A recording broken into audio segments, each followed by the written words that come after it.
मनरेगा, देश के गरीब से गरीब आदमी जिसके घर में कुछ भी नहीं होता, उस व्यक्ति को सरकार साल में 100 दिन की दिहाड़ी का पैसा देती है। 100 दिन का काम देती है और फिर 100 दिन का पैसा देती है दिहाड़ी के हिसाब से। केंद्र सरकार कह रही है हमारे पास वो पैसा भी नहीं है देने के लिए। पिछले साल के मुकाबले इस साल उस पैसे में 25% की कटौती कर दी गई है। देश के सबसे गरीब, सबसे मजदूर आदमी, किसान मजदूर, रिमोट इलाकों में जो देश में रहते हैं, गांव में रहते हैं, वो लोग दिहाड़ी के हिसाब से साल में 100 दिन की दिहाड़ी करते थे और सरकार उनको गड्ढे खोदने का काम करते थे, कहीं कुछ सड़क बनाने का काम करते थे, उनको सरकार 100 दिन की दिहाड़ी दिया करती थी। उसमें भी कटौती कर दी गई है। सरकार कह रही है पैसा नहीं है। अरविंद केजरीवाल जी ने आज प्रेस कॉन्फ्रेंस में ये बात कह दी कि मनरेगा की राशि में 25% की कटौती की गई है, जबकि इस योजना से देश के सबसे गरीब किसान मजदूर को 100 दिन का काम मिलता है। तो पहला झूठ यही पकड़ते हैं। और अरविंद केजरीवाल जी ये प्रेस वार्ता जरूर देख रहे होंगे। जिस तरह से मनरेगा को प्रभावी बनाकर न केवल उसका बजट बढ़ाया, पर यह सुनिश्चित किया कि एक एक रुपया उस मजदूर के खाते में सीधा पहुंचे और भ्रष्टाचार ना हो, उस मॉडल का नाम श्री नरेंद्र मोदी जी का मॉडल है। और अरविंद केजरीवाल जी, आपने कैसे कह दिया कि 25% कटौती की गई है? मैं आपके समक्ष आंकड़े रख देता हूं। 2021-22 में मनरेगा का जो बजट था वो 73,000 करोड़ था। 73,000 करोड़, बता भी दे 73,000, और इसको रिवाइज्ड एस्टिमेट में बढ़ाया गया और 98,000 करोड़ करा गया, 25,000 करोड़ ज्यादा।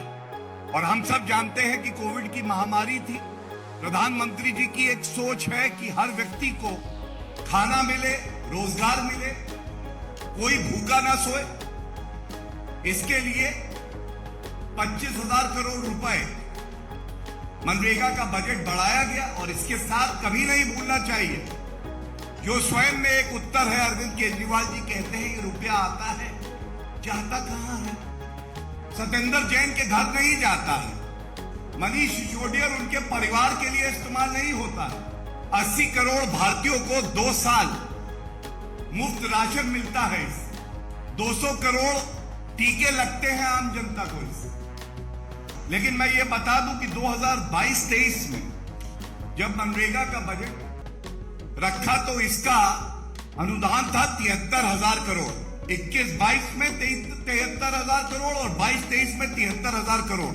और इसके साथ अगर अरविंद केजरीवाल जी झूठ ना बोलते इतना और केवल वित्त मंत्री जी का भाषण जो संसद के पटल पर कहा गया है वो सुन लेते, मैं वो लेके आया हूं, क्योंकि जरूरी हो गया है कि झूठों का झूठ पकड़े। ये सवाल निर्मला सीतारमण जी से जब पूछा गया तो मैं पढ़ दूं कि क्या लिखा। ये रिपोर्ट है मीडिया की, कह रही है government will allocate more funds for MNREGA if needed.